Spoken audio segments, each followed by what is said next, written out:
Good morning. Good morning. How the devil are you doing this fine day? I wish you people didn't send me off on missions. Um, if you were here yesterday, you may recall that we were talking about doing a new feature on the show about some of the vintage machines and maybe even the vintage companies that we've known and lost over the years. Um, I don't know. I went down a rabbit hole yesterday with Hymac. Ken Hatcher's suggestion. So Ken, curse you. Um, Basically, I went away and researched Hymac. It seemed like a sensible thing to do because, if we're going to write about it, we may as well know what we're talking about. And yeah, about, I don't know, 6 hours later, I came out of a rabbit hole. And I've got a bit of the show today that is dedicated to Hymac. But the reason I'm feeling a little bit flustered this morning is in order to do the bit for today's show, I ended up with almost 3,000 words of background on, what happened on what date, who bought what, who made what, you get the idea. So I've whittled it down and whittled it down to about a 5-minute segment later in the show. But I've also got all of that information right here at my fingertips. And I could have just, you know, chucked it in the archive, but I thought, no, the ladies and the gents of the Breakfast Show audience deserve better than that. So I've actually turned it into a publication. I literally finished it about 10 minutes ago. I'll tell you where you can find it in just a moment. It's free of charge. The information was already readily available to me, so I'm not charging you for it. I'll tell you more about it in just a moment. But it's been a fascinating insight, I have to say. I was there for the very tail end. Hymac didn't actually vanish entirely until 1993, by which time I'd already done about 6, 7 years. So I'd kind of caught the back end of it, but I didn't know the good end of the Hymac story. I caught like the bad end, and how it all seemed to fall apart. So if you're interested in um, the history of one of the greats, one of the absolute greats, and it's only when you start to go back and look through the archives.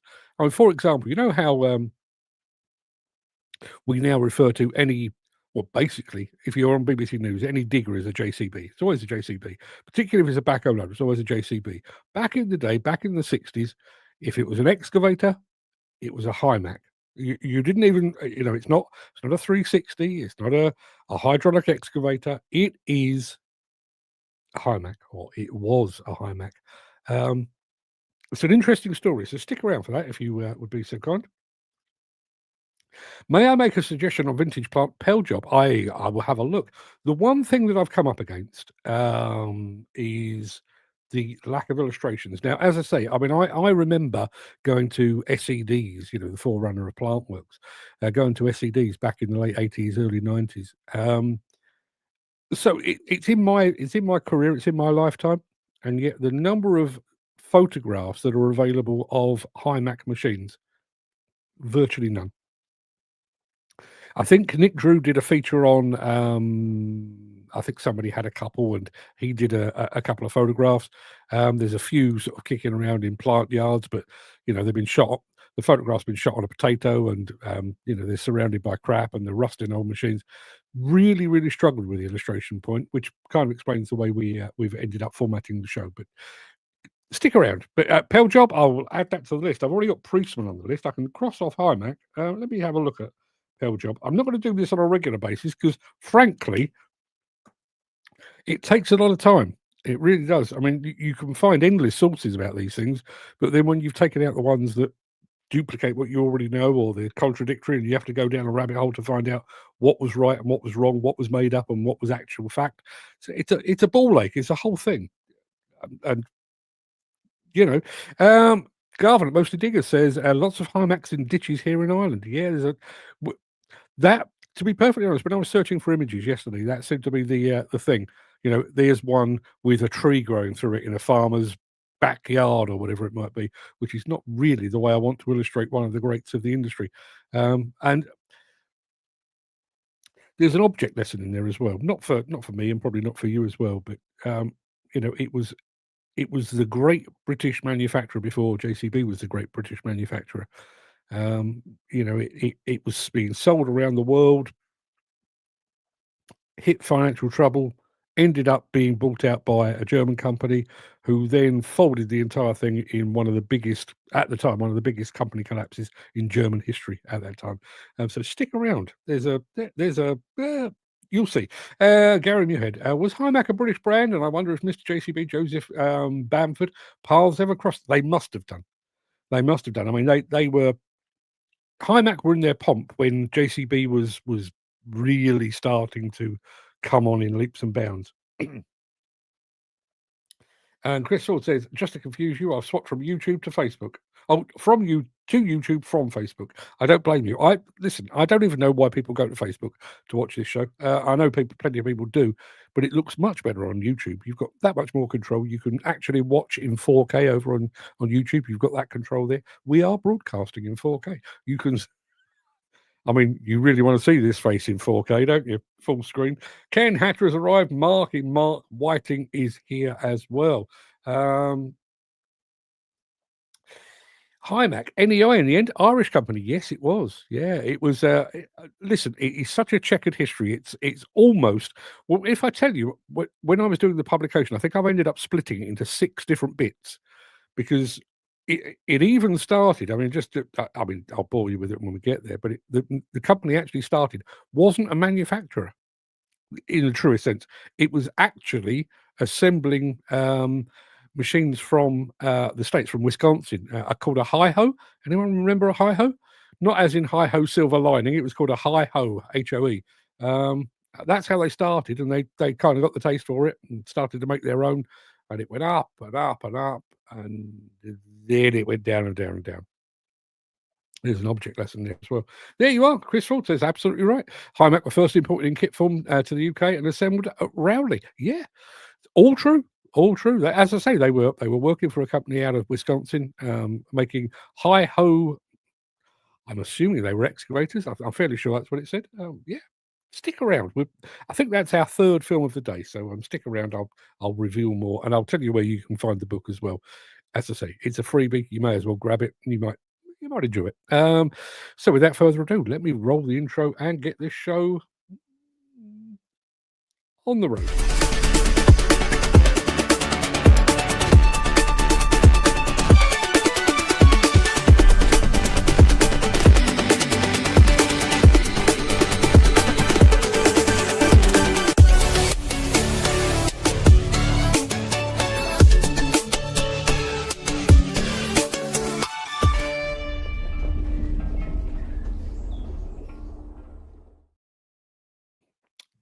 Gary, I don't know whether to send you a prize for your wit or to ban you, but that is a belter of a comment.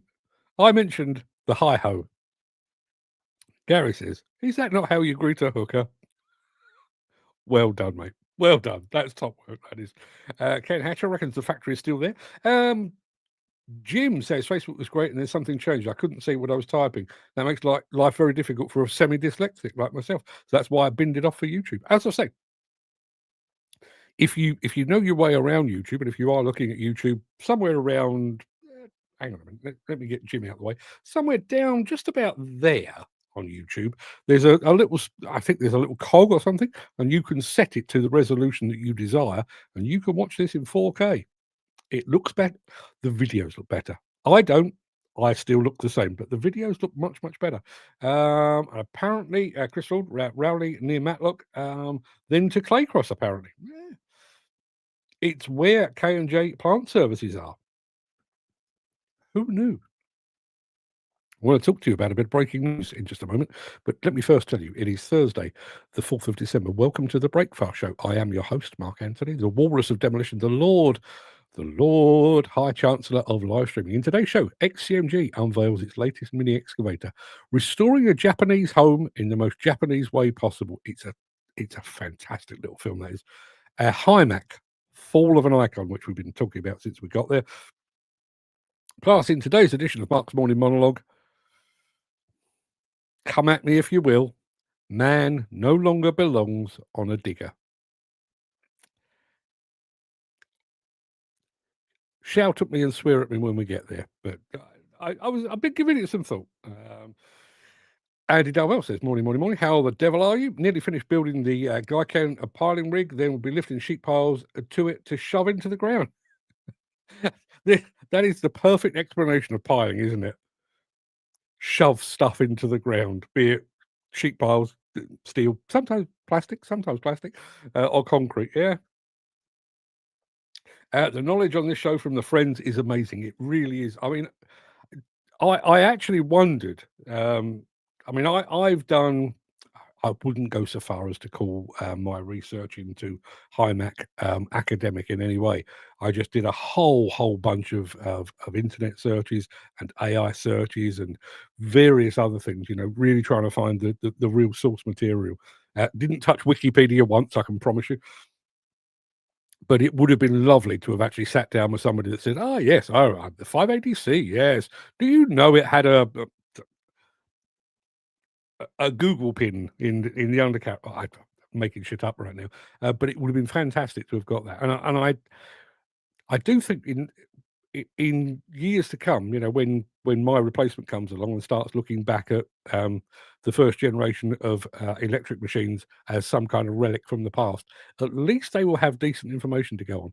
You know, they'll have video and photographic evidence rather than just having to make shit up. You know, it will be better. It will be better. Now, I promised you a bit of breaking news, and breaking news you shall have.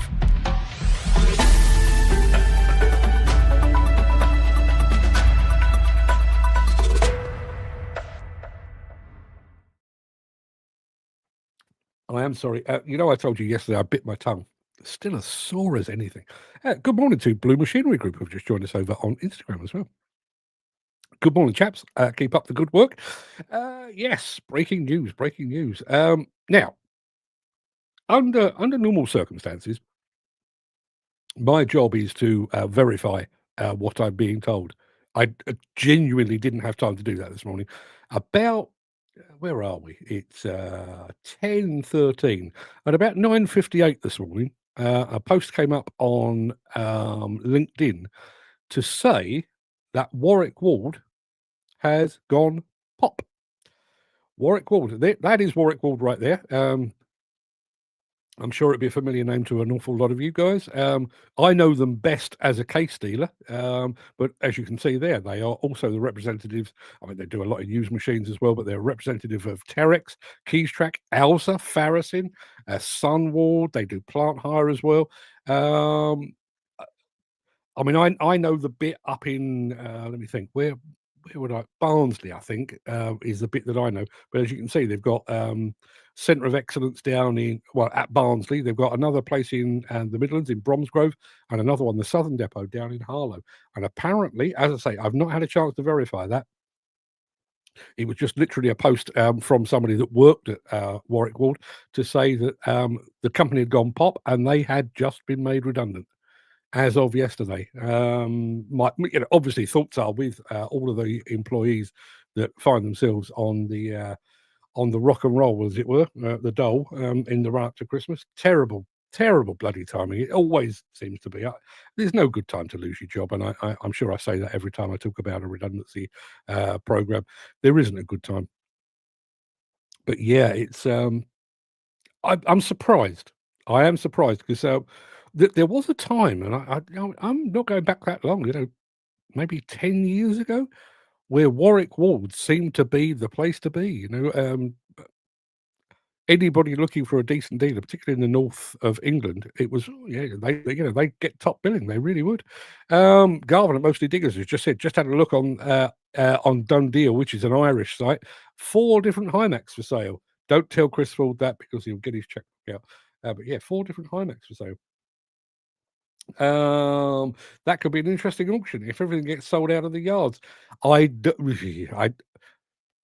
used kit, I would imagine, yes. The new kit, I would imagine, seized back, pulled back, drawn back. I'm not entirely sure of the terminology, but I can't imagine Case allowing 20, 30, 50 machines just going pop like that. I mean, it makes me wonder, actually. Makes me wonder quite what the payment terms are. Do dealers buy for stock and therefore the manufacturer's been paid and therefore doesn't actually give a toss what happens to that machine? Or is there a bit of a not quite sale or return? I'm talking about newspapers now, not quite sale or return. I wonder what the deal is there. Um, Chris Ford says, if my memory serves me rightly, someone who worked for Shands went to America and saw the machine working, did the deal to import them. That's why they were assembled around Rowsley. See, that's the kind of detail that academic research will never reveal. That, if I could trace that, that would be fantastic. Because ultimately, these things are kind of a human story, aren't they? I know the machines are important and, the way they made us feel and everything else, but it is a human story. I'd love to have tracked that down. I wonder if it's down to the drop in sales of case equipment in the UK. I don't know. I don't know. I mean, all I would say is they were not entirely exposed to just case. Terex, Keystrack, Farasin, Sunward, they've got some other brands there. I'm sure they're moving metal. But according to the guy on LinkedIn, they're talking about possibly 100 redundancies, which is quite a lot across 3 branches.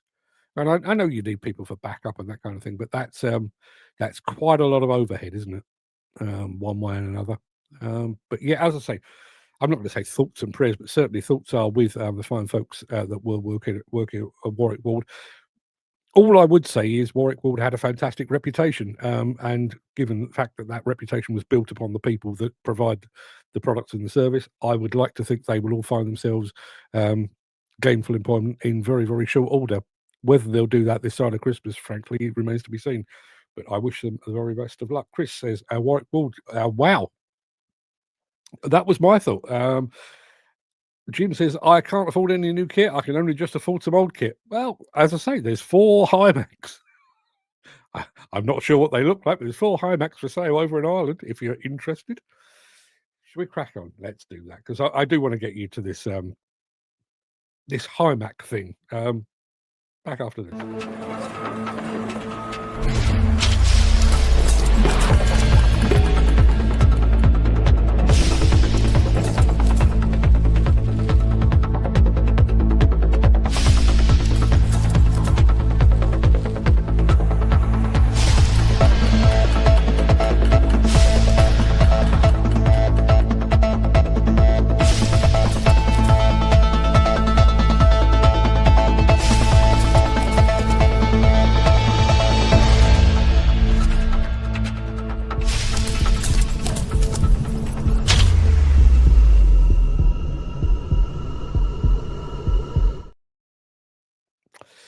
Jim, despite the fact that he's saying he's not spending money on machines, he'd still love a 580D. Yeah, bit of a collector's item, that one, I think. I've dealt with Matt Ward for years, says Chris Ford. I'm wondering where it will all end. Yeah, it's tough out there. It is tough out there, and I get the feeling. Tell me if I'm wrong. I've always believed that the UK construction and demolition industry was really, really, really good at talking itself into a recession. The slightest downturn, everyone, "Oh, we're all doomed." Imagine doing that in a Gary Muirhead accent. "We're all doomed. It's the end is nigh," and that negativity would drag us down. This time around, I get the feeling that it's tough out there and people are putting a kind of a happy, glossy, false smile on it. Even when I was up at the IDE AGM a couple of weeks back, you talk to the people that the ones that will call a spade, and they were all, yeah, it's tough, there's not a lot going on out there. And then you speak to somebody, oh yes, we're firing on all cylinders, we're going great guns, don't know what all this nonsense is about. It's fantastic out there. And I got the very distinct impression that they were telling me what they wanted me to hear rather than the truth. So I wonder if this Warwick Ward thing is just another example of the actual truth coming through, the fact that things are harder out there than people are really letting on. I realise it's impacting in the employment space, Dan will back me up on that. Lots and lots of people looking for work right now, and they're looking for work for a reason, because they've been laid off elsewhere, basically. So yes. Anyway, let's crack on with the actual show. Oh, one thing: can't have any new toys until the new house is finished. Mrs. Turner, the house is finished. Oh, by the way, I've got a new 580C coming down the door and coming through the door. What have we got here in the chat? Although I have spotted something, if I can get a chitty from the cache. Some people are incorrigible, aren't they? My son Fred's the same, and he tends to kind of pursue things like, he'll plead poverty and then a new guitar turns up, or he'll plead poverty and a new squash racket turns up, or a new golf club. I know what's going on. Anyway, I want to get the first film out of the way. It is a new XCMG mini excavator. Whether that makes any real impact here in the UK remains to be seen. But this is what it looks like.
As I say, whether that will make landfall here in the UK, who the hell knows? Let's go over to the chat. Ken Hatcher saying, country is in a right mess with this government. Yeah, well, listen, I firmly believed the country was in a right mess with the previous government. It's not got better, is it? If anything, it has got worse. I have to agree with you. Gary Muirhead, that is such a good point. It's not just the loss of the dealership, which obviously will impact the manufacturers that have relied upon the import and distribution skills of Warwick Ward. It's the loss of all the knowledge from people that will be gone. When you've got a good dealer, and I'm sure all of you have got a good dealer that you can call upon. Literally, you can diagnose an issue with a Case, a Caterpillar, a Volvo, I almost said a Hymac, but they know their product inside out, back to front, and upside down. And that, frankly, Case customers in that part of the world, possibly the north of England and the Midlands, gone. All that knowledge. Now, I mean, I guess Case and the other manufacturers will now have to find alternative arrangements for their distribution in that part of the world. So maybe if the various manufacturers were informed ahead of time, maybe with the transfer of the distribution rights, maybe there'll be a transfer of staff as well. Can't think that's going to be very, very quick. Not entirely sure whether that be reassuring to the people with all that knowledge. No need for a zero. There's lots of there was quite a bit of space there, wasn't there? Yeah, you're absolutely right.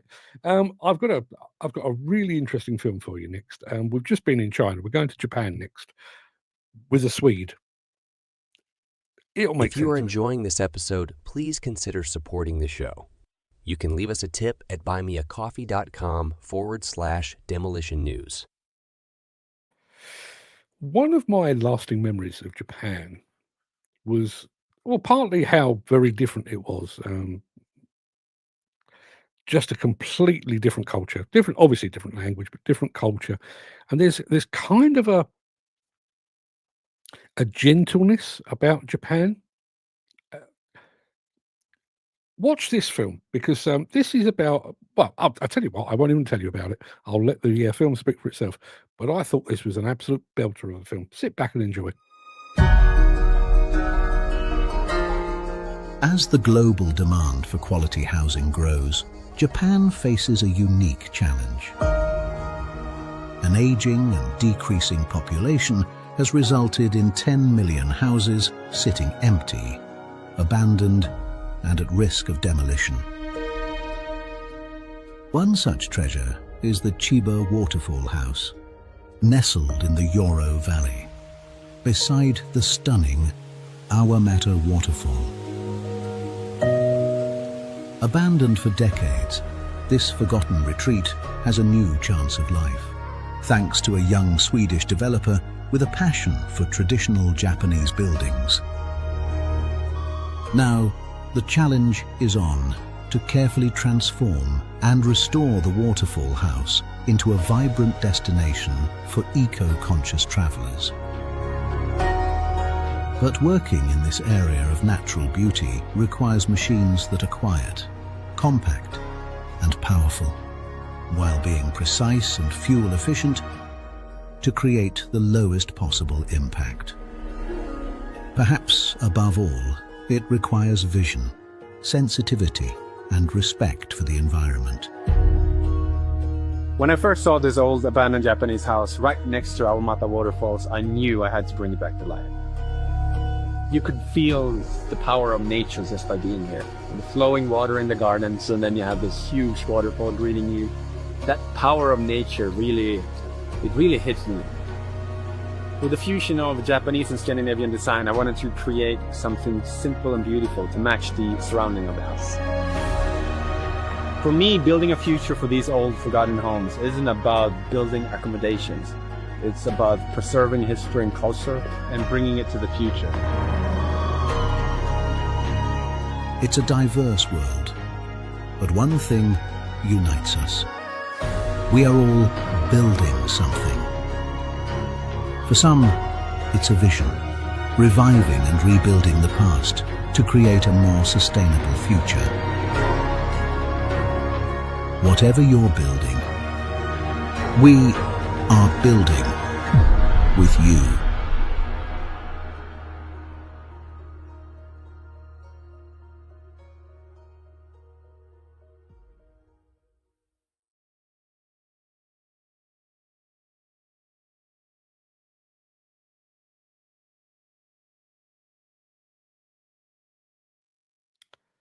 How cool is that? How cool is that? Jim says, no hat on when standing under trees, hat on when on digger. He says, laughing. How does a house like that end up abandoned? I do remember when I flew to Kobe in Japan, staying in a hotel. Got to the airport, got on a bus, got myself to the hotel, and going up the as I was approaching on a bus, I could see a cable car running up into the mountains. And I was there a day ahead of everybody else, so I thought, well, you've got to have a bit of a mooch up the mountain, haven't you? So I went down to reception. I said, where do you find the cable car? And the woman looked quite confused and pointed at a door because it was actually attached to the hotel. Anyway, I walked through, got on the cable car, went up to the top of this mountain, and then you could walk down. There were gardens at the top, full of flowers and butterflies and fantastic. But halfway down, there was a restaurant where I basically ate a bowl of herbs. Incredible. Trust me, that's not really my kind of thing. But about 3/4 of the way down, there was a waterfall. I did actually film it, funnily enough. But I sat there, I reckon, for 2 hours just watching a waterfall because it was so incredibly beautiful. Imagine having a house with with a waterfall in your back garden, and one day you just go, "Nah, I'm gonna leave this now." Yeah. Reckon they all hang on a minute, where are we? Jim says, "Reckon they all won't be in cities nowadays." I know which one I'd pick. Yeah, absolutely. I'd there is something. Anybody ever been in a shop called Muji, Muji? It's I think it's been sort of westernized, but it's a Japanese shop, sells Japanese clothes, but Japanese things as well. And one of the things that I love from Muji is they do little tiny pens, about yay big, and notepads. And the notepads are kind of bound in cardboard, but it's just the Japanese have just got a thing, an aesthetic that I just absolutely love. So yeah, thoroughly enjoyed that film. I hope you did too. It's Hymac time after this. Back after. Since the this. finance bill came into effect in April, the construction industry has seen a surge of fuel thefts. The rising cost of living has placed an additional risk of theft by employees and contractors, as well as opportunistic thieves. By using diesel dye and placing warnings of its use, you are sending a clear message that this is your fuel.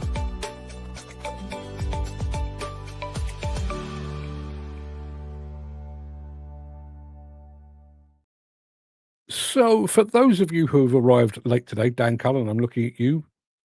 I don't blame you. I'm sure you've got better things to do, but if you arrived late, we were talking about Hymac. And the reason we were talking about Hymac is on yesterday's show, there was a suggestion that every once in a while we would do a feature on a vintage machine or a vintage manufacturer, sadly no longer with us.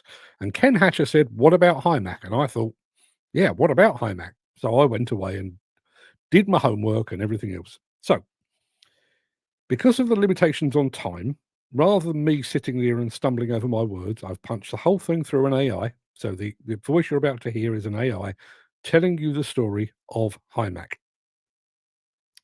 But I had to feed the AI with some information. So I ended up with best part of 3,000 words.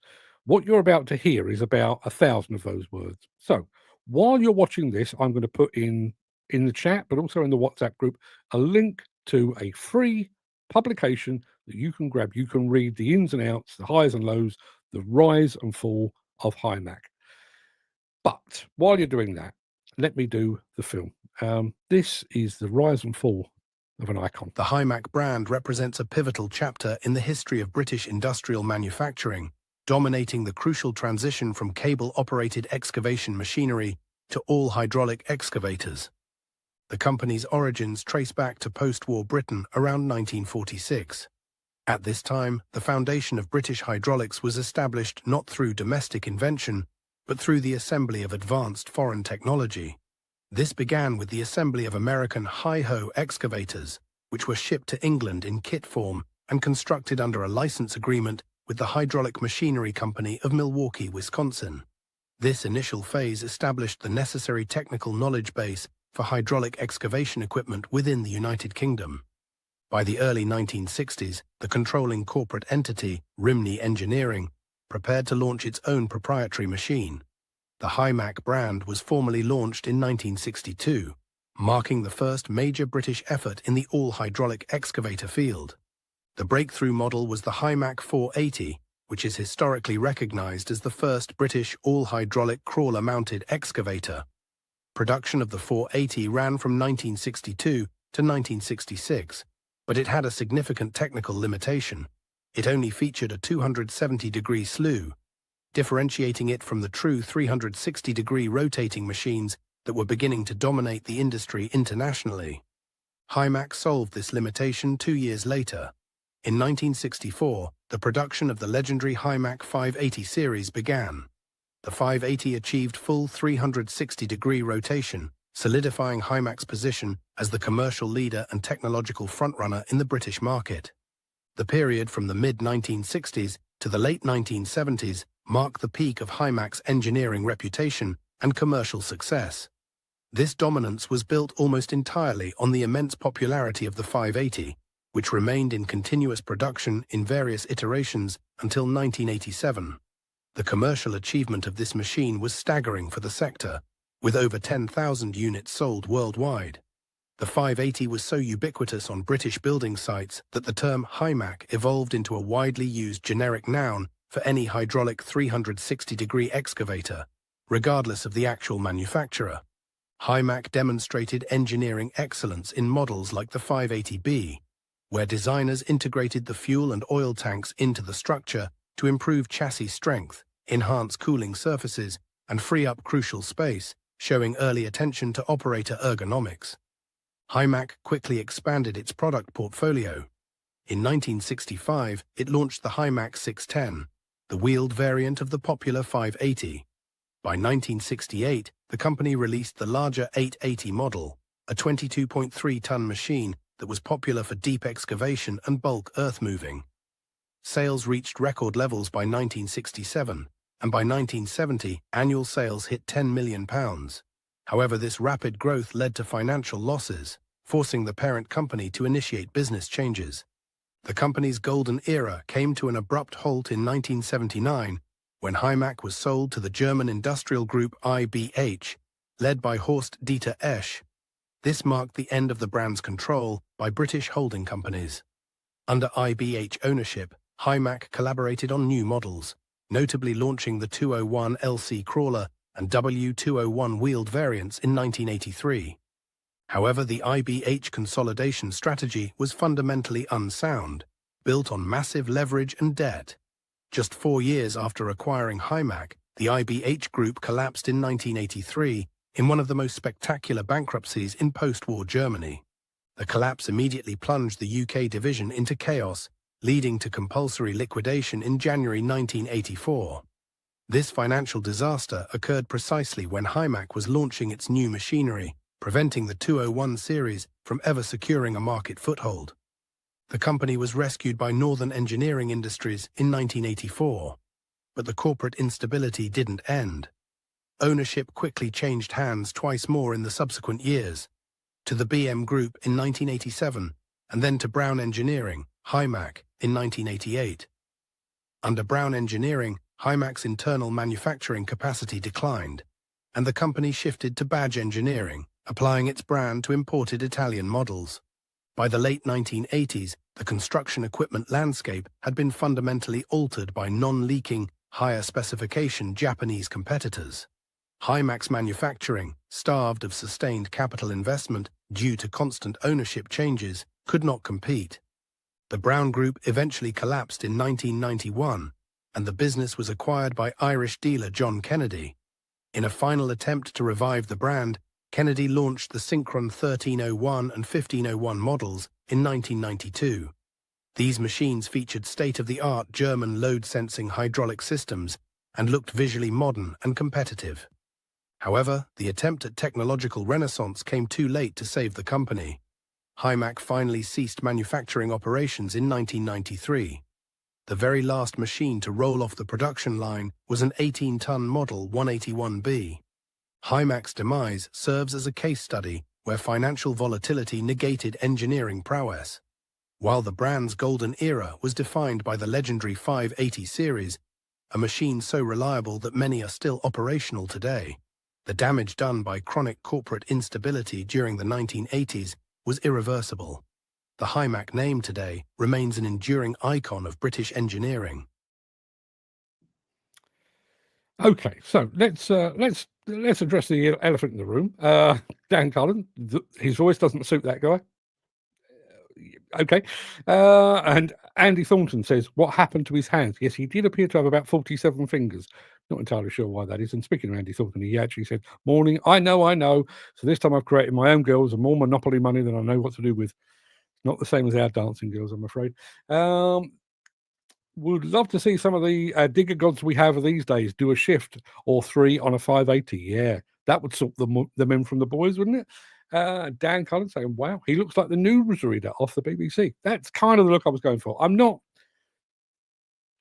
I had less than 24 hours in which to do that, and I'm not entirely comfortable with it. I don't think that will be the format going forward, but I did think the story was worth telling, so that's why we've done it. And Chris Ford says, Duffer and Powell were owners of Hymac before IBH, that's why production moved to Wales. If you get the book, which is free, I'm calling it a book, it's only about 8 pages long, but if you get the book, you can learn all about Duffer and Powell because they're in there as well. I had to be selective because, frankly, I could have been here all bloody day otherwise. So I've taken bits out. That was why that film was like that. But if you want to read the full story, there you are. And Chris Ford also says, if anyone wants a long dipper for a 580C, I've got one in the nettles. Yes. All bits of scrap iron are left in the nettles, aren't they? Which comes first, the boom or the nettles? I think it's the boom. The nettles just kind of take hold. So yes, there it is. The link to that book is in the chat. It's free. I will drop it into WhatsApp as well. You can pick it up whenever you feel like it. If you fancy doing a bit of light reading, you can do that. And if you'd like to rewatch that film, some point about 11 o'clock today, I think it goes live over on YouTube. So if you want to watch that again, you can certainly do so. Just try to ignore his voice and his hands and his slightly weird teeth. And yeah, but let's pretend that bit never happened, shall we? One more film to bring you, and then I've got my morning monologue. And the two kind of tie in together. My morning monologue today is about the fact that, I'm firmly of the belief that we're heading, well, I'm being slightly contrarian in saying that men and women no longer belong on construction and demolition equipment. I realise I'm being a bit preemptive with that, but the film I'm about to play you is about, it's about autonomous equipment, which kind of plays in, or autonomous or remotely controlled equipment, which kind of plays into what I was saying, or will be saying. So for the final time, probably, here is her. Visit buymeacoffee.com/demolition news/extras. It will put a smile on your face. I keep saying she's going away, but every morning I trot her out anyway. There is a link there to our bookshop. Now, let me just very quickly, I'm not doing the selling thing here because almost all of the books on there are completely free of charge. So in our bookshop at the moment, we've got Hymac, The Rise and Fall, which is free. We've got the story of Kevin Soller, Mountain Man, or the guy on the on the Menzies Muck machine. That's free. Budget 2025, The Industry React, free. Frequently asked questions about the changes to taxation of self-employed people, free. The Colours of Construction colouring book, free. Listen, there's a whole bunch of stuff over there. You've seen the link, go find it. Andy Thornton says, why don't the girls I make look like that? There is a good reason. All of the various AI platforms put different limitations on what you can do, and I'm starting to find that as much as I have an immense distrust of Elon Musk, the Grok platform, the Grok AI platform, does allow you to do a bit more.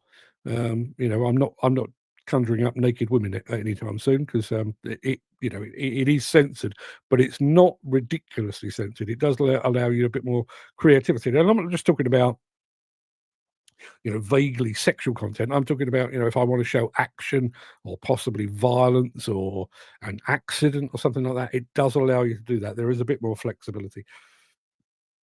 Dan says, keep her on, a bit of eye candy. I was desperately trying to avoid the eye candy thing, but now she's here. I can't help thinking she's got quite a cold chest. Walking down the street in winter with the chaps on display, it's going to be cold. It is time. For. Well, I'm going to roll the outro. I'm not going to roll the outro. I haven't played the final film. What am I talking about? Yeah, we've got one final film, which plays into the morning monologue. So let's head off and look at remotely and autonomously controlled mining equipment.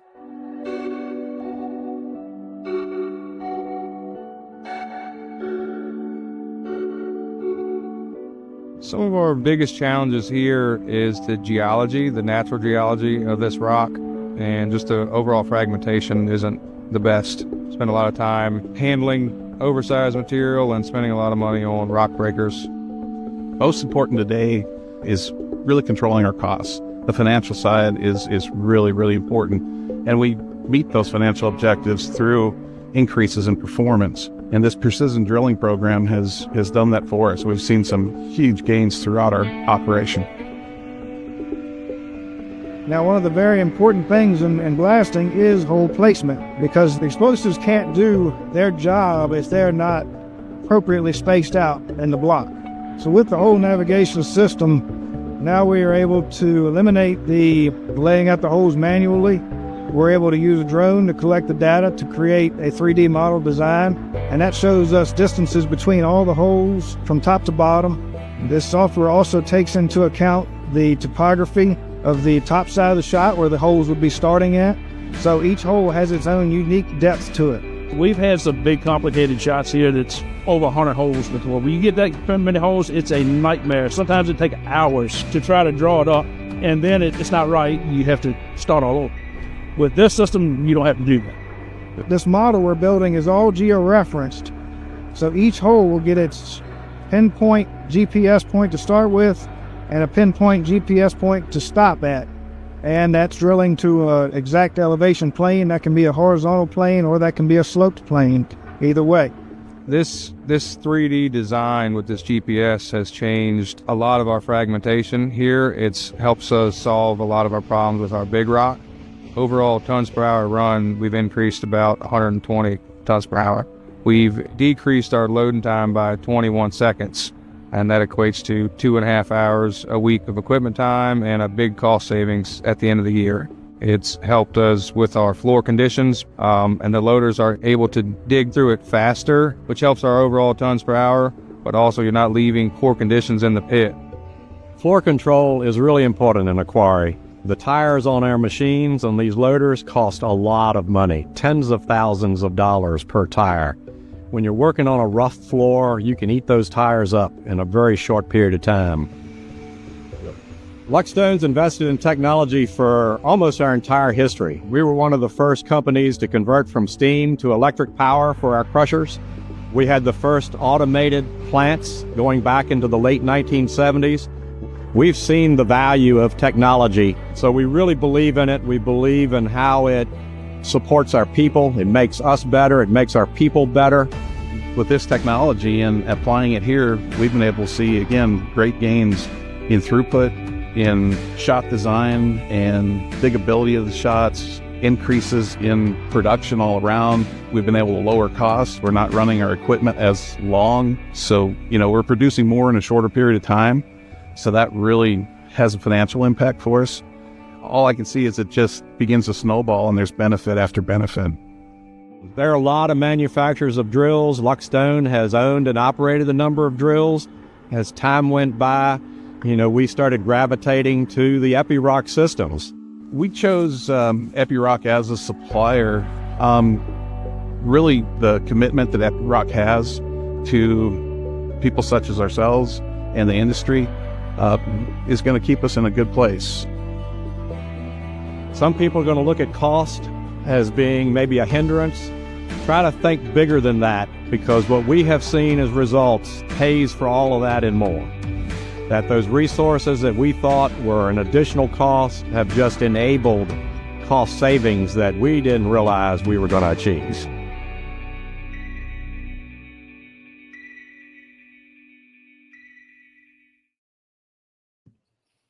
There you are. Sorry, I was just trying to sort something out on my phone. But there you are. That's talking about autonomous and remote control, which is precisely what the Morning Monologue is about today. I'll get to that in just a moment. Let's go over to the chat. Going back to our young lady out in the cold, she's got her points, says Chris Ford. But she has. Some quarry that, yeah, indeed. Hang on a minute. The Bristol track marshal story is one worth telling, says Jim. Hang on a minute. Bristol track marshal. I'd quite like to do one that was just a machine. Not entirely sure what the machine would be. And the other one I'd like to add to that is probably Aveling Barford. Another great British manufacturer, sadly no longer with us. I'd like to trace that one. But anybody got any suggestions on specific machines? I mean, I can't guarantee I'll be able to find any information on the machines themselves. But my list currently says Priestman, Pell Job, Bristol Track Marshal, and Aveling Barford. If anyone's got any additional companies they'd like to add to that, or particular machines, probably the iconic machines over the years. I'd quite like to do that. Not Bristol as in the place, Bristol the manufacturer, says Jim. Yeah, absolutely. Love the Bobcat hat, by the way. Any chance of winning one? Not this one, no. let me have a word with my friends over at Bobcat. If they're not too caught up with trying to sue the pants off Caterpillar, let me see what I can do. Massey Ferguson, yeah, MF, yeah, that's another one. Add them to the list. This could be a good way for me to spend some of my time over Christmas actually researching these things. Let me see what I can come up with. Anyway, let me take that away because I've already preempted it, but I am going to do it properly this time. That's about it for the main part of this morning show. God, my tongue is sore. I'm going to roll the outro in just a second before leaping gazelle-like over into the morning monologue. If you can't stick around for that, please stay safe. Look after yourself, your family, your friends, and your colleagues. But if you do have a time and the inclination, I'll be back immediately after this. And I just very quickly, Dan has thrown Samsung into the mix. They're a bit more recent. You might be able to find something on those. I've got a Track Marshall 9500 shovel in the yard awaiting restoration. One of around 18 made, a proper collector's item. Absolutely fantastic. I feel like I need a visit to your gaff, actually, Chris. Maybe one of these days. So yeah, morning monologue time begins after this.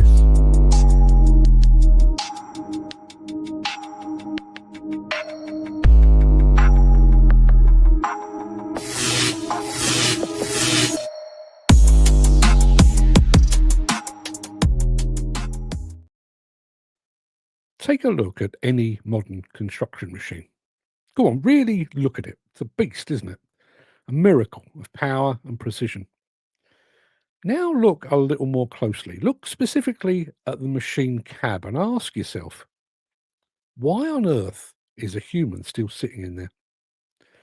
And this isn't some fluffy academic point. I'm not trying to be deliberately contrarian or provocative. This is a fundamental challenge to how we work, how we treat our people, and how we measure productivity in the 21st century. But to get to that point, we need to take a quick, rough trip through history to see how we got here. In the good old days, when the forerunners of today's machines were first roaring into life, the operator's workplace was brutal and simple. Early steam shovels and excavators were uncompromising. The operator sat exposed, often just on a wooden bench or maybe a rough metal seat, totally open to the elements. They got the wind, they got the sun, and boy, oh boy, did they get the rain.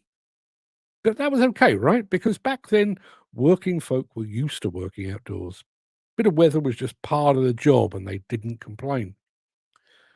The first step away from that tough simplicity came because of pure misery. People demanded protection from the sun beating down and the water soaking them through. So we bolted a simple canopy over the seat. It was a fixed roof, and yeah, it helped when the rain came straight down, but it did absolutely nothing for the dust, the noise, or the rain being blown in from the side. It was a compromise, a half measure that said, we acknowledge this is hell, and behold, we've made things slightly less hellish. That flimsy roof didn't last long. Soon enough, we introduced the fully enclosed cab. Now we had walls, windows, and crucially, a comfortable seat. We weren't just protecting the worker anymore. We were trying to make the machine comfortable. We were domesticating the workspace, turning a noisy, dirty, open platform into a little refuge on tracks or wheels. Fast forward to today, and that little refuge has turned into a high-tech fortress.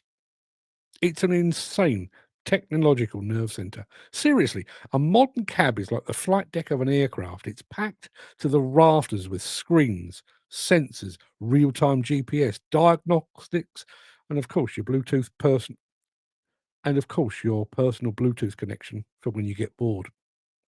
You've got climate control, powerful heating, and air conditioning, which are necessities, not luxuries, because the environment we've created is basically a tiny but complicated greenhouse, sweltering in the summer, freezing cold in the winter. And that's the first hint of the misplaced compromise at the heart of every modern machine. Every modern cab is encased within a rollover protective structure, or ROPS, and a falling object protection structure, or FOPS. They're expensive, heavy, non-negotiable. Why? Well, they're there to protect the vulnerable human that maybe shouldn't be there in the first place. If you work in the field of demolition, you're actually seated within a protected cage. Now, let me say that last part again, just in case you missed it. You're in a cage. Look at the cameras. Why do we need an array of cameras and proximity sensors? Why do we need an array of cameras and proximity sensors covering every single blind spot? Because the operator's position, no matter how high up or how ergonomically designed, is fundamentally restricted. The human being's presence is what creates the blind spot, forcing manufacturers to spend a fortune on complex electronic systems to fix a problem that is entirely of our own making. Here's the crux of my argument. Man was never designed to operate in a confined metal box that shakes his bones all day long. And now, with the advances of technology, we no longer need to. We could put the softest seats in the world in there and use the most advanced damping systems, but that operator is still being exposed to the lumps and bumps and vibrations of a site. Over a working lifetime, that physical compromise is what leads to bad backs, chronic fatigue, and muscular strain. We spend millions designing systems to isolate the body from the machine, but the solution is always imperfect and the wear and tear remains relentless. And that's when he or she is actually in the cab. Nobody's yet devised a cost-effective, safe, and less physically demanding way of getting a man or woman on or off a machine. Instead, we accept worn-out knees, hips, and ankles as an integral part of the job. And worse than that is the isolation, the acoustic barrier, which is required to save the operator's hearing from engine noise, but which cuts them off socially. They can't just yell to their mates 5 meters away. They have to use a walkie-talkie or increasingly their mobile phone. That direct human interaction, the bedrock of safe, efficient teams, replaced by layers of tech, all because of the prison we've built for ourselves. Every single thing we add to that cab, the climate control, the ROPS, FOPS, the heated seat, the digital displays, all of it is a compromise. It's a phenomenally costly, complicated bandage applied to the simple flawed premise of keeping a fragile human being trapped in a noisy, vibrating steel cage. The history of construction technology is defined by necessary surrenders. We threw steam power out the window for the cleaner, more reliable power of diesel. When technology moved on, we switched from heavy mechanical to the efficiency and precision of hydraulics. We were about to surrender our beloved diesel engines for electric or hydrogen because that's what the modern age demands. Now, isn't it time we applied that same ruthless logic of efficiency and progress to the operator's position itself? If the machine were operated remotely, the entire cab becomes redundant. ROPS and FOPS? Gone. Heating and cooling systems? Gone. The chronic stress and fatigue caused by the endless vibration and acoustic isolation? Wiped out. If the operator was sitting in a clean, quiet, ergonomically designed control room, their productivity would soar, their health risks would vanish, and the safety on the site would be absolute. Think about it. The blind spots simply don't exist when you view the machine from an external camera array. This technology is already here, being used. Our only hang-up is a psychological one, a cultural and sentimental attachment to the days of the wooden bench. We've stripped the machine of every piece of outdated tech, and yet we stubbornly cling to the man who sits upon it. We've spent a century trying to adapt the machine to the man. It's surely time to accept that the ultimate evolution of the construction machine means removing the man from the equation entirely. He'd be safer, more productive, less stressed, less claustrophobic, and fundamentally healthier if we finally accepted that man's place on a construction machine is now definitively at an end. Had an itchy nose all the way through that, and like a brave soldier, I carried on right to the bitter end. Now, I realise that's quite a contrarian view, and listen, I'm not against a bit of contrary from time to time, but when you think about it, think about the workplace. Think about the workplace as we know it today. When you think back to those early steam tractors and what have you, they were basically a kind of an evolution or a continuation of a horse and cart. It was, rather than a horse, there was an engine or a steam engine. By that time, we had generations upon generations of people who were quite used to being on a cart behind a horse, where it was, you're open to the elements. You got the smell of the horse up front, but we'd grown accustomed to that, and so our next step forward was to replace the horse with the engine. We then decided, actually, it's no fun being burned alive in the summer and frozen to death in the winter, so we'll put a canopy, then a cab, and everything else. But every single time we've done this, every single time we've made a jump forward in the evolution of equipment, we've overlooked the soft, spongy, organic bit sat at the heart. Think about it from a design perspective. If you think about everything from a dozer to a grader to a dump truck to an excavator, a telehandler, every single machine is designed to put a person on it. That person's location dictates to a very large degree the design of that machine.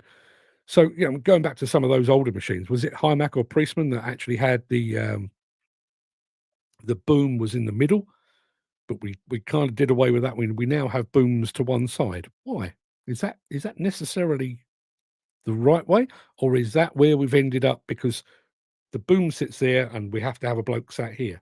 If you took that bloke away, do we put the boom over a bit? Do we change the geometry? Do we change the balance, the stability by doing that? I know if Mick Norton were here, he would talk endlessly about longitudinal stability of telescopic handlers. For one thing, would that be such a concern if there wasn't, a bloke made of flesh and skin and organs in the machine?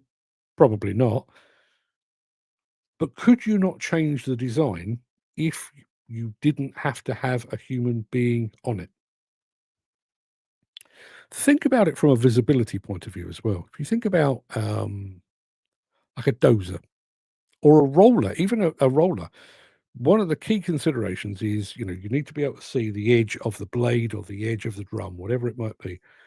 And because we're doing that from a fixed location on the machine, yes, some of the bigger rollers do have seats that kind of move across, so you can have a bit of a look either side. I fully accept that. But would you not be better off actually having cameras at the edges of the blade, at the edges of the roller drum, and then somebody sat in an office, comfy, coffee machine by his side, just sits there and monitors that and makes sure that the compaction is exactly where it needs to be, that the blade is cutting where it needs to cut, and so on down the line. Now, I do realize that a lot of you guys are actually sat on machines as we speak. This evolution is not going to take place overnight, so I feel fairly comfortable in sharing my opinion.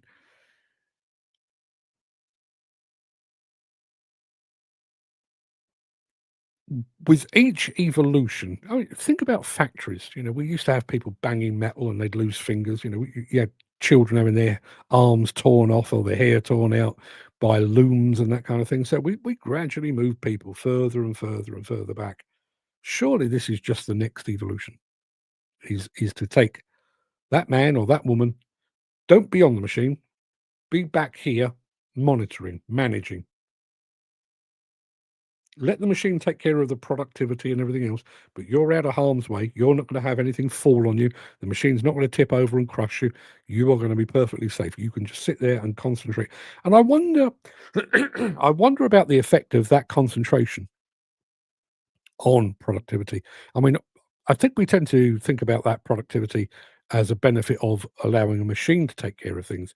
But when you think about the average operator on a modern machine, a modern machine where you've got displays and GPS and sensors and all that, you're kind of bombarded with information, in addition to the fact that you've got your site supervisor on the phone, you're getting messages through from head office or whatever it might be. So you've got these constant distractions. So you're not entirely focused on productivity. If you took away all of that, put somebody in a regular, in a control room, they arrive and they are just there to monitor and manage. All of those distractions are gone. You're not watching multiple screens.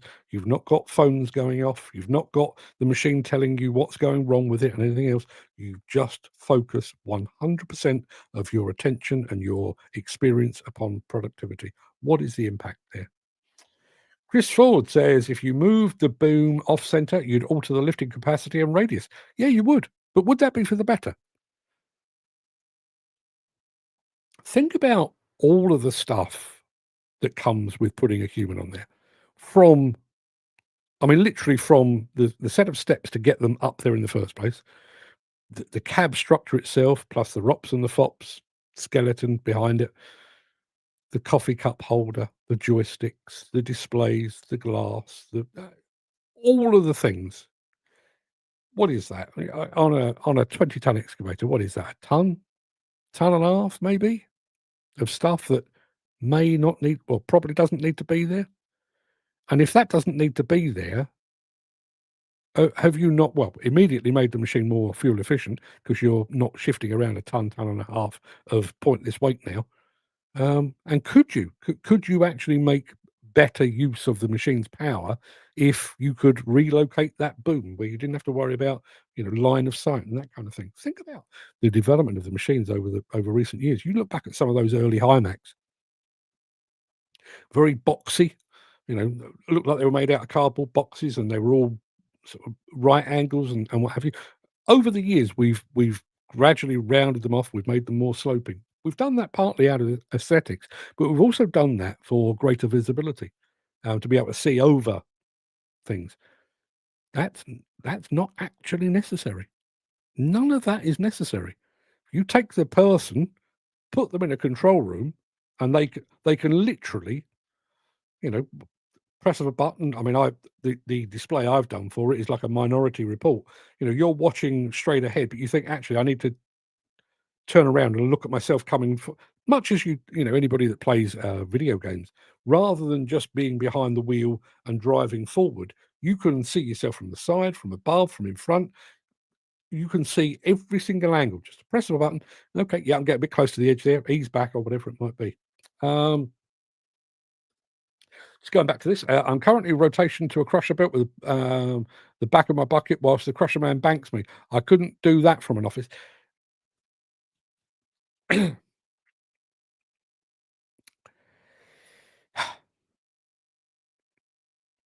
I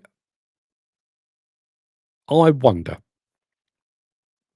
I think you're right. I'm not arguing with you one bit. But suggesting jobs that you can't do from an office doesn't negate the actual argument. Ultimately, every single day on this show, and every single day within the industry, we talk about that age-old issue of health and safety. How do you make a demolition or a construction site 100% safe for human beings? Take them off. Take them off. Put them somewhere else. There you are. You've done it. It's overly simplifying things, but you've done it. And if you have the occasional job, which Chris has just described, or was that Jim? No, it was Jim. If you've got the occasional job that requires hands-on, absolutely fine. But when you think about, foundations for houses, actually building houses, when you think about roads and road construction, rail construction, all of these things that could all be done just as easily, just as well, better, probably, no, not probably, better, more safely, more productively, with less fuel burn and everything else, takes the man back. We've seen it with factories. I went round the Lamborghini factory while I was in Italy a few months ago, and you like to think that your fancy Lamborghini is hand built. Yeah, it kind of is, but there's a lot of robots there. You haven't got Lorenzo in the Lamborghini factory lugging doors about the place. There's a robot that does it. The only real hands-on part of the Lamborghini operation is actually stitching the leather on the seats and the steering wheel. You know, the rest is very, very highly automated, and that's a premium product that, you know, we like to believe is hand built, but kind of isn't. Factories have become automated. Virtually every part of our life has become automated, and yet we continue. And what I find odd is the fact that we are, you know, if you could automate and make safer any industry in the world, you'd probably say deep sea fishing and construction would be your first two, wouldn't they? You know, where do we lose most people? Deep sea fishing, construction. Well, why don't we just take them out then? Put them somewhere else. Put them somewhere safe, somewhere more.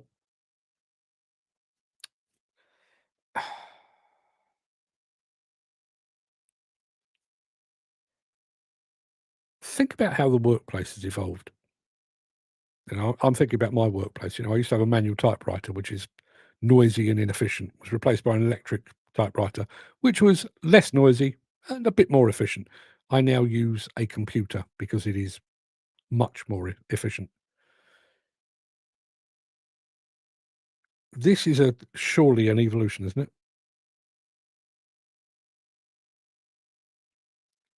And just saying, "Oh, that's how we've always done it," I don't actually think is the answer. Setting aside your sentimentality, setting aside the fact that this is the way you've always done it. You know, if somebody said to you, Jim, Chris, Ken, Dan, Gary, we've got an office, coffee machine over there. It's nice and warm or cool, depending on what the weather's like. And you'll go there, and you know you'll be there with half a dozen guys who are all doing the same job. You can all chat amongst yourselves. You know, it's a bit more sociable. There's somewhere to heat up your food at lunchtime or whatever it might be, and you just sit there and you manage and you monitor. And yes, you interact as well, but you are going to be doing that. So you haven't got to walk across a site in the pissing rain. You've not got to disappear up to your waist in mud. You've not got to sit there soaking wet all day. You've not got to be sat there alone with your own thoughts the entire day. You are going to be in an office.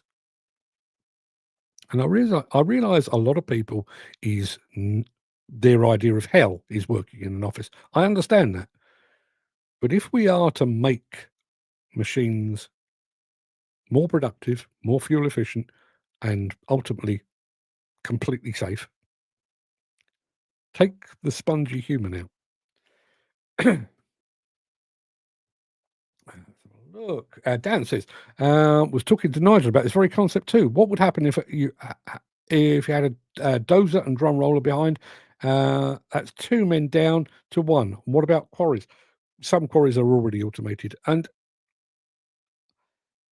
you notice with that Epiroc film that I showed you earlier, there were operators. It wasn't that they'd gone away, they'd been relocated. Rather than being on a machine, they were in an office. That's all that's happened. Will there be job losses? Possibly. Yes, you might be required to operate two machines side by side. But, and you know, I will throw this into the mix. Dan this week has been talking about one of his colleagues at the moment on a 330 that, you know, is getting on his nerves. So imagine, rather than having to put up with that, you were operating, for example, an excavator and an ADT from the safety of an office. So you could put that ADT precisely where you wanted it, press a button, load it, press a button, drive away. You've got complete independence then. No need to worry about how good, bad, or indifferent your colleagues are, because you've got the control. Most good drivers drive by the seat of their pants. You can feel things a lot quicker that way. I'm still not entirely convinced by that argument, to be honest. I mean, I realise this is a very, very tiny, tiny thing. When I was in Louisville, I had a go on the CM Labs simulator. And I approached, they put like a ramp in the simulator, and rather than going straight up the ramp, I'd kind of approached it going sideways, and I was sat in a seat with joysticks, and rather than just acknowledging the fact that I was going up a ramp, it kind of kicked over because I'd gone up askew. I felt that, and I felt that as I saw it. There was no delay, and I'll go back. I mention this on a regular basis because I was so amazed by it. I was in Birmingham, the one in the UK, at an office. We're talking about HS2, and I was driving a cat dozer. It was a D9, D10. The D10 was in Arizona, and I was driving it and doing my thing. And I actually said to the guy, how quickly is the response between here and there? And bear in mind, those are, I don't know, 6,000-7,000 miles apart. And his answer was simply this: turn the lights on. And I pressed the button, and as I pressed the button, the lights, the headlights of the dozer came on. There was no delay. And I'll go back to another point there. And I realize that's how you do things, and I realize that's the nature of the industry. But should you be driving by the seat of your pants? Should you be operating in such a way where you're pushing a machine to its limits? Or would it not be better for you, for the machine, for the fuel consumption, for the wear and tear on that machine, if a machine said, I'll deal with that. You're not pushing it to its limits. We'll take it to the limit, but you're not going a moment beyond it. Is that not a better answer? Dan says, imagine all operatives working so a machine dump an ADT autonomous like a guy in America. Yeah. Think about how much more quickly you could get things done. I mean, I've already said, I operated from the UK. I operated from Germany, an excavator in Korea. I've operated from Las Vegas, an excavator in Arizona, and I've operated a dozer while I was in Birmingham in the UK, and the machine was in Arizona. Imagine that from a pure productivity point of view. I've said this before. You go to your office here. You arrive 7:45 in the morning, and you do your shift. And when you finish at, let's say, 5:00 in the evening, you've done your hours.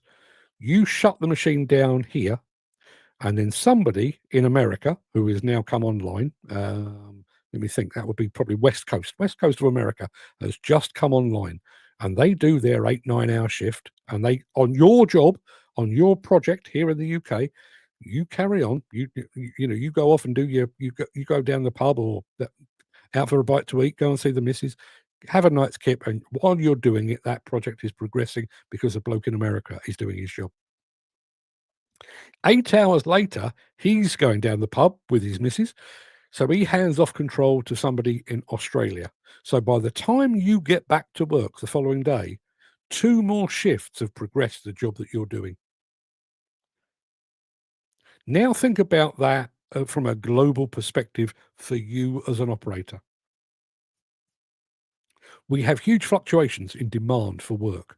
Sometimes it's up, sometimes it's down. Who pays the price? Whenever it goes down, it's the operators. So imagine, without having to relocate halfway around the world, you could go and sit in an office somewhere in the UK, somewhere close to you, and you could be part of that global operator shift. So you could go to work in Boston in Lincolnshire. I don't know why that came into my head, but you go to work in Boston and Lincolnshire, but the project you're working on is just outside Sydney in Australia, or it's in Bali in Indonesia, or anywhere else you care to mention. And you'll do your shift. Everything you need to do is there. It's on the screen.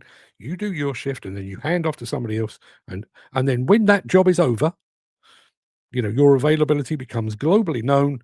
You've obviously racked up your points because you're good at what you do. Now, rather than working in Bali, you're working in Tokyo, all from the comfort of Boston and Lincolnshire. I don't know how comfortable Boston and Lincolnshire is, but you take my point. That's what I'm saying. You don't have to go anywhere. Has its advantages, right? Why make something unstable when there's no need? If you took man out of the equation, you could immediately alter and improve the center of gravity of a machine. You could put all of the weight down. Surely that makes the machine more stable. Jim says, spot on, Chris, we use the constant feedback we're feeding through the machine. If you haven't done so, please, please, please try a simulator. Because you get it. You get the full haptic feel, not just through the joysticks. You get it through the seat, but you also get it through the platform that you're sat on. You can feel vibration. You can feel when you've overstretched. You can feel it. Chris Forward says, let me put it another way. You write with a word processor. You have no feel as you would writing pen to paper. No, I don't. I mean, I do still use pen and paper. I mean, I do rely on that from time to time. But what I would say is I can write a damn sight quicker with a computer than I can with a pen and paper. And not only can I write quicker, I've got my system set to check my spelling and my grammar and my punctuation. So I am immediately more productive as a result of welcoming technology into my life. Sounds like I'm welcoming God into my life, but yeah, I've allowed the waves of technology to wash over me, and I am faster, more productive. I am a better writer now than I have ever been, because back in the day, you had to be. When I was on Contract Journal, I was still using Tipex, to white out my mistakes on a typewriter. I don't have to worry about that anymore.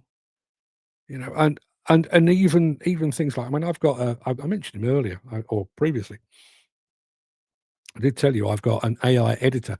I write an article and then hand it over to Nobby, and Nobby says, "Oh, you've misspelt that. Your punctuation over there is a bit shit, but I fixed it for you. You can have it back now."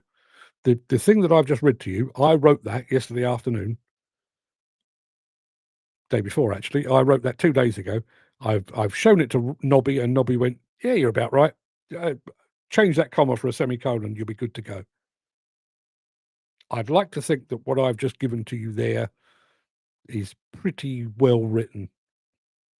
I without tooting my own horn, I don't think there is a better writer in this part of the industry in the world.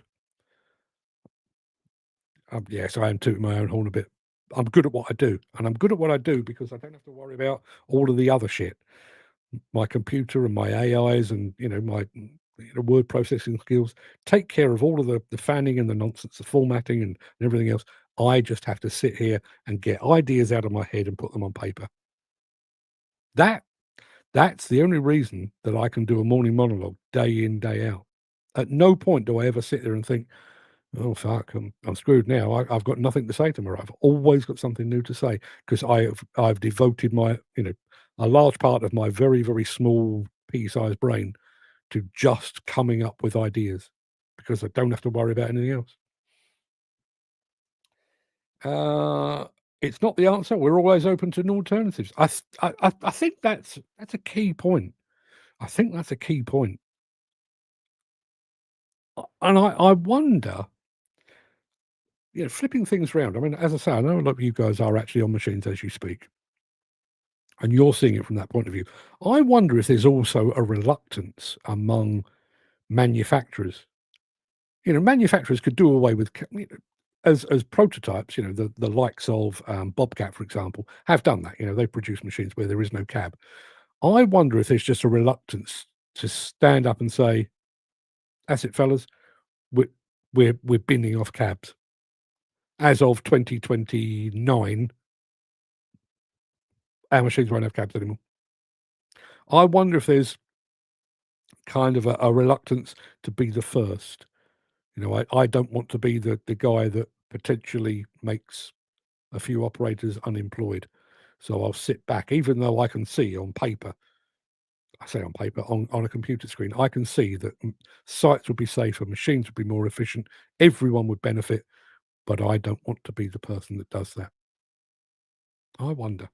Dan says, Gary, how's your new machine? Yes, be interested to hear that. Okay, no, here's the concept. Get the guys that know sites and can visualize along with drawings and get the job going. Goes back to what Gary said at the top of the show when we were talking about Warwick Ward. The biggest loss with Warwick Ward, I mean, there will be a a period of, I guess, instability for Case and the other manufacturers that the Warwick Ward have previously represented, but the biggest loss is the knowledge, and that is what I think is lost in this argument of autonomy and remote control means the loss of jobs. You would need to be a crazy person to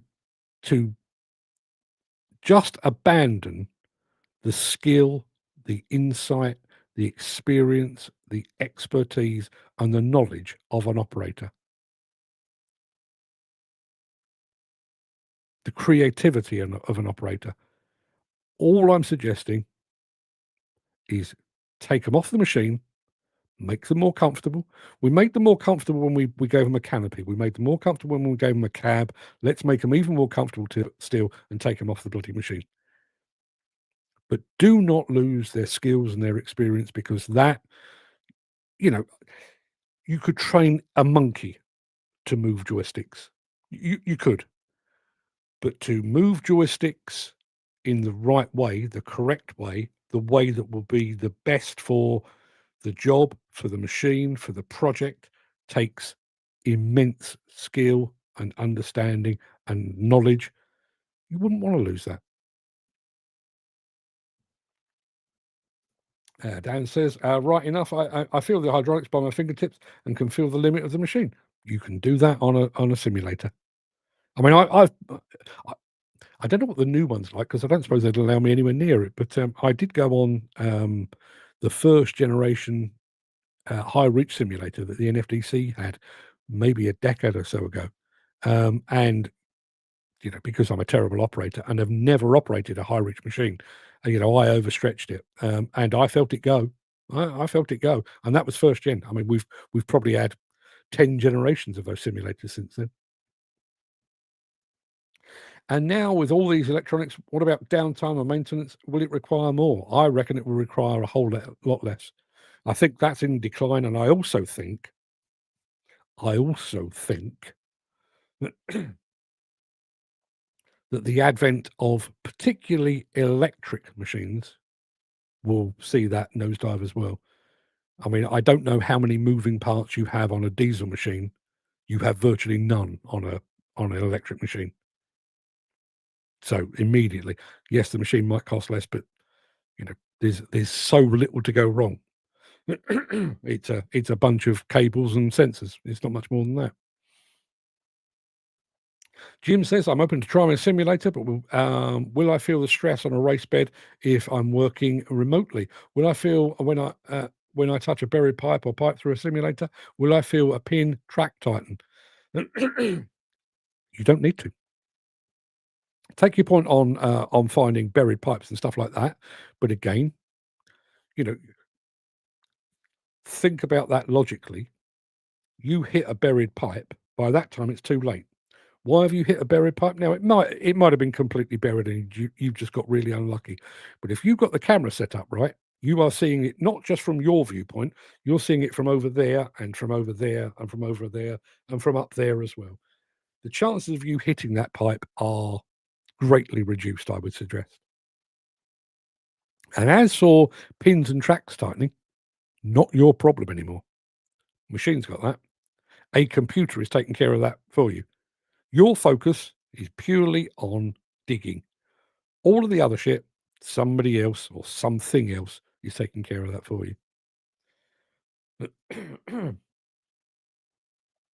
I'm sat at home with man flu, says Chris Ford. I'd be grateful to be able to drive a machine from here. My internet is good, but my mobile phones are shit. Taking that a stage further. We went through this conversation at the height of COVID, when we were all talking about, these office workers, they've all decided to work remotely. They're working from home. What's to stop you? Bearing in mind how much your employer could monitor you using that system, they'd be able to see exactly when you switched on in the morning. They would see exactly when you switched off. They'd see what you produced between those two times, and so on down the line. So you could literally imagine, garden shed, a little pod in there where you go and sit down. Excuse me. You switch the machine on, and you're off and running. And your boss or your project director or whatever it might be can monitor precisely what you're doing, but you haven't had to leave your home. Think about, we talk about conserving fuel. Think about how much you would reduce fuel consumption if you didn't even need to leave your home. Your commute is to the end of the garden, possibly to a back bedroom. Your commute would become like mine, 13 steps. No need to drive a car, no need to own a car.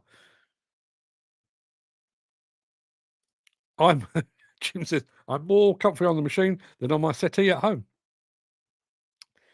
I wonder if you would feel the electric cable before you pulled it out of the ground. Again, I would say, as it stands at the moment, you are seeing things from a fixed location. I watch a lot of football, okay? And I find it fascinating. I hate VAR with a passion. I think it's slowed down the game. I think it's ruined the game and so on down the line. But when there is a decision to be made, I've watched it from an angle and I thought that guy was offside or that guy was not offside. And then you see it from the other side, or you see it from behind the goal, or you see it from above, or you see it from the linesman's point of view. All of a sudden, you have a different perspective. As it stands today, each and every one of you has but one perspective. You can do that. You can't do much more. Whereas what I'm talking about here is you'll be able to see yourself from the front, from the side, from the other side, from the front of your machine, from any vantage point that you want, almost like 360. Just press a button. What have I uncovered there? Oh, it's nothing to worry about. Carry on digging. You'll be able to do that. No, not too late. I can feel a pipe cable ducked underground before I break it because I feel it through the machine. You would still feel it through the machine.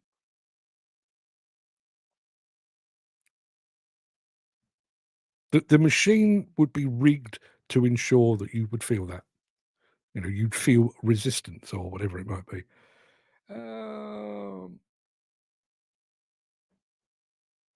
Mark, one eyeball every time you can see the change in ground conditions a lot quicker. Can you? Can you? Genuinely? As I say, you're seeing it from,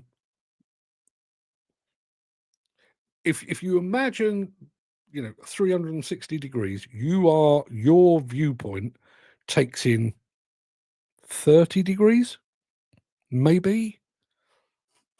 Let's be generous. Let's say it's 45 degrees. There's another 315 degrees of vision that you don't have today, but you could. Working from home, would you need a constant communication with foreman and manager? What about working around men on site? Why would there be men on site? Why would there be men on site? No point. Take me out. Like ground workers and random people walking into your work area. No. What I'm talking about is human free. Humans are gone. Yes, maybe you have somebody go in there out of hours to look things over, but why would you do that? Why would you do that when you could? I mean, you saw it on that Epiroc film. I want to run a check before I do this thing. Send the drone in. There you go. Focus on that. Okay, I can see what that is. What about that? Yeah, okay, fine. We know exactly what we're doing. That feeds into a system. Everyone knows what they're doing. Why would you take men off machines and then put men back in harm's way? You wouldn't. Take them out. It's a hard one to explain, says Jim, but I can feel the stress in a race bed as I operate, and I know when it's too much. I can feel a track tighten or a pin start to seize before more damage is done.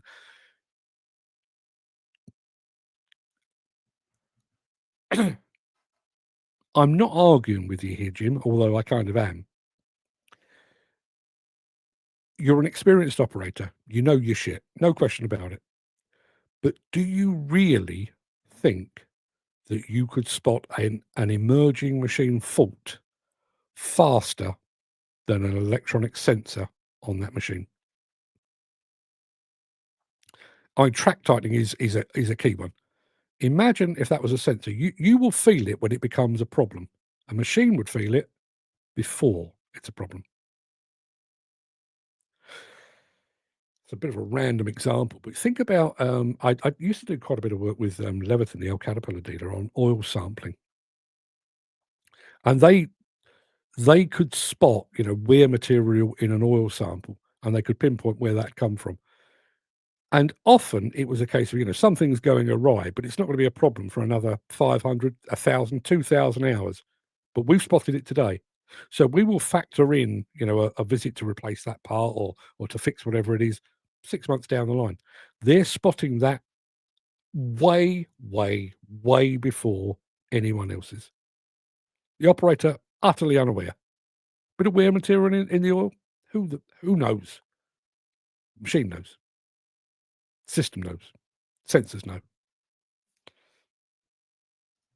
What about the setup? Operator site pods for this to work? And what about weather? Will it affect the connection? No. No. Listen, I'll say the same now as I say about all technology. Today is the worst it will ever be. We already have driverless cars on roads in various countries around the world. Driverless cars on roads where there are hundreds of thousands of people. What we're talking about is sending something into a place where there are no people. We have removed that element of danger. We could do this tomorrow, this afternoon, if we had the will. And as I say, the technology we have today is fantastic. In a year's time, it will be old-fashioned. In 10 years' time, it will be, fuck me, how did we ever get by? But we could do that today. With all that technology, would you get information overload if the images are as good as some cameras on machines with them? Damage bill will rise. I don't think that's the case, personally, but also not your problem. If you imagine that you're, if you, I've hang on a minute, let me out. I can't remember any Harry Potter spells, but I've just waved my magic wand, and this has happened now. So, Chris, you've gone to work today in your garden shed where you have your pod set up, and you've gone to work. And your job today is to dig a trench from here to there. That's all you've got to do. The GPS has already told you how deep, how long, how wide, and everything else. That's all you've got to do. You've just got to manage a machine that does that. What's happening with the machine? Tightness of the track, pin wear material, not your issue, because there is a system monitoring that, and there is somebody within your organization whose job is to monitor that thing. Not you, somebody with actual, in the nicest possible way, actual mechanical expertise. And that person might not even work for you. They might work for the equipment manufacturer.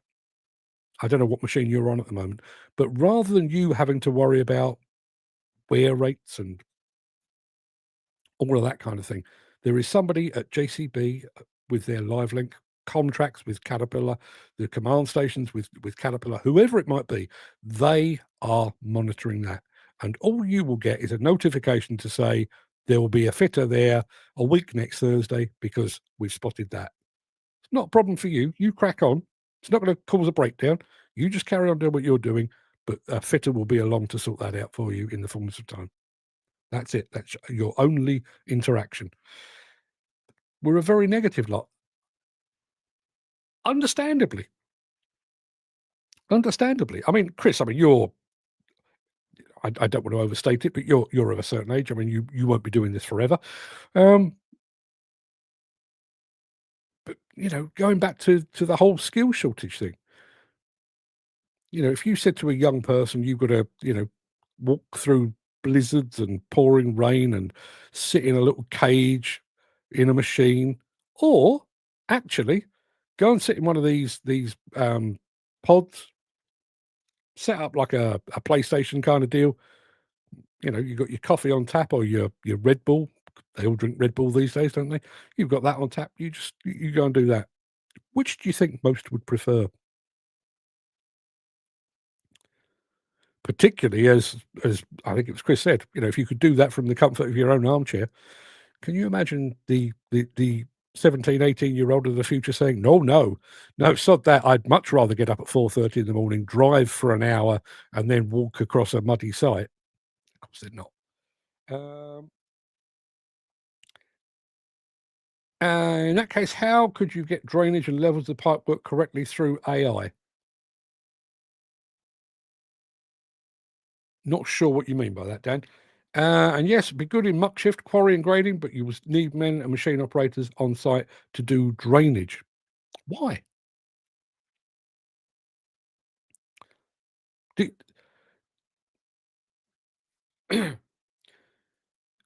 Bearing in mind what AI is, it is an artificial intelligence.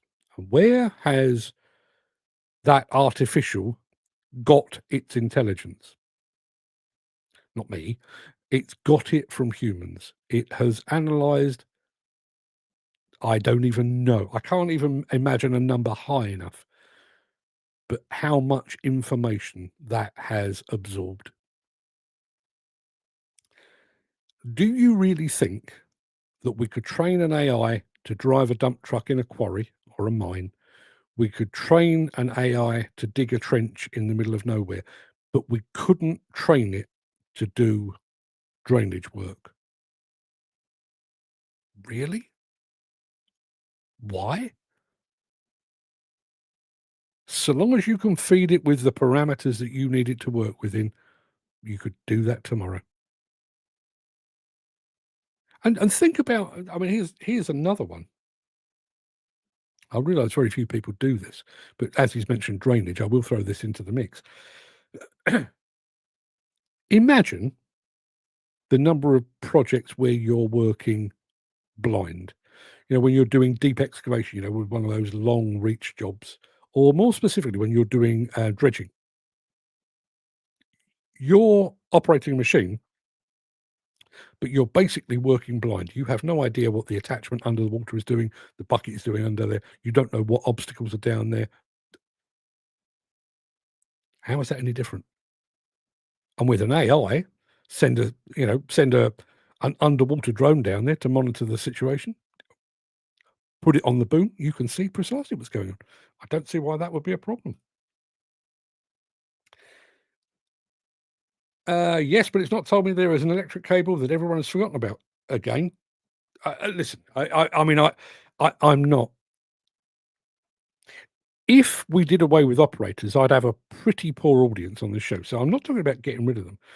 But don't let's forget, the last Con Expo I was at, there is now a bucket with an electronic system built into the base of the bucket that can identify underground services before you hit them.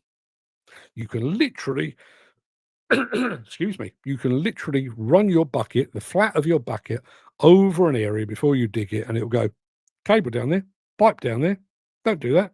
That's gas. That's what that it will spot that for you. Not an obstacle. We have what they used to say at the start of the $6 Million Man? We have the technology. We have the technology. And that bloody cough. That, I think, is the biggest crux of my my argument. We put men on wooden benches on steam tractors because we knew no better. We put canopies in because we knew no better.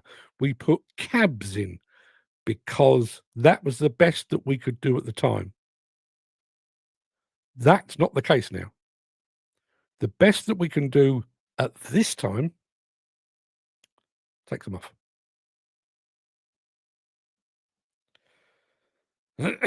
Jim says, looking after the machines is our issue. That's what makes us more than seat warmers and lever pullers. We multitask all day, every day. We do the job of many people: driver, fitter, engineer, ganger.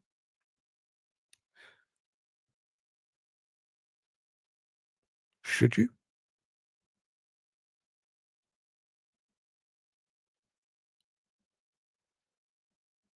If you were if you were required to produce a business card, for example, or if you were required to put your occupation on your next passport application, what do you put yourself down as?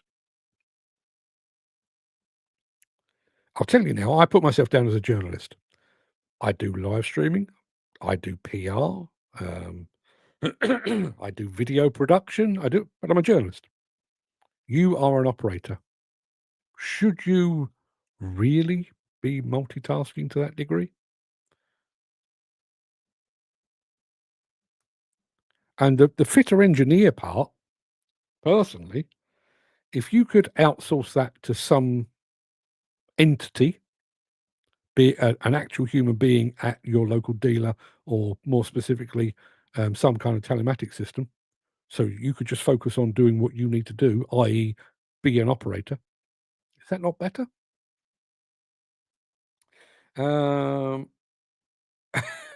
Lucky it's pissing down here. Sitting waiting. This is a very interesting chat, Mark. Thank you. Could go on for days, couldn't we? Sorry, have to go. Chris Full can't go to for days. He says, sorry, going to have to go. Take the wife to hospital in Chesterfield. Hopefully catch you all tomorrow. Good luck to Mrs. Ford. I don't know why you're going to hospital, but whatever ails her, may she get well soon. Dan says, we put electronics in these cabs, then we put technology into machines. And if this came to fruition, what about regular greasing? Not your problem. And again, I'll go over to, we now have machines. Was it the Rogue X2 the Bobcat came up with? Again, it was a prototype, so it's early doors, but it's a dry machine. There are no electronics. There are no hydraulics, rather. No, it's a dry system. There is none of that. It's all precision built to work on sensors and servos and what have you. Or would you be on site 2 days out of the 5? Would that work? Listen, I would like to think, it won't be in my lifetime, but I know we always say it in jest that we built our working week the wrong way round. We work for 5, sometimes 6, and have a day off or 2 days off.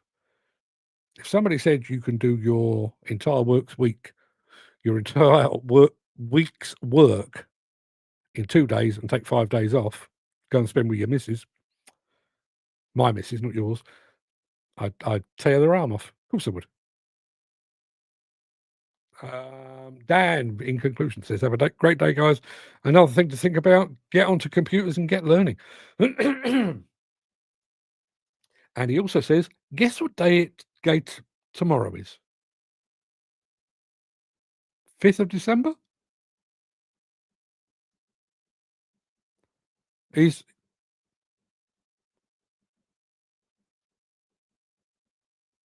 Dan, what is tomorrow? I'd like to know. I'm going to go and take some Lemsip in a minute.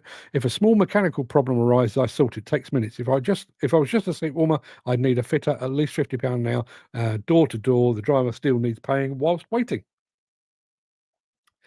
Again, I wonder if you would need to worry about that. Tomorrow's Friday. I missed the obvious answer, didn't I? What about getting a day for an extended show? Yeah, let's do that. Let's do that. That's why some folk are worth more than others. But is that I realise I'm being deliberately contrarian here, but is that a sensible allocation of human resources?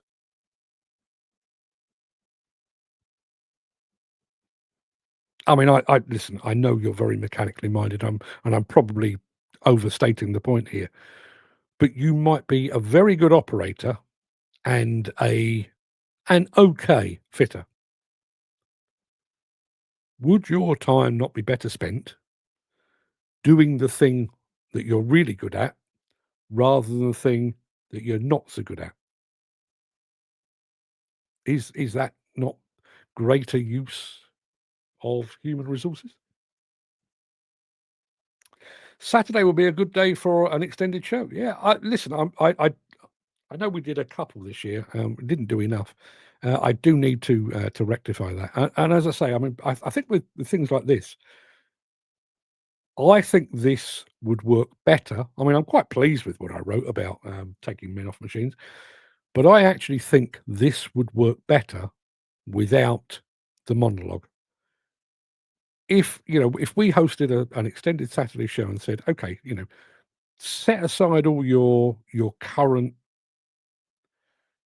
preferences and your current situation, and just amongst ourselves, let us imagine how a demolition or construction site would look or could look or should look in the next 10, 15, 20 years.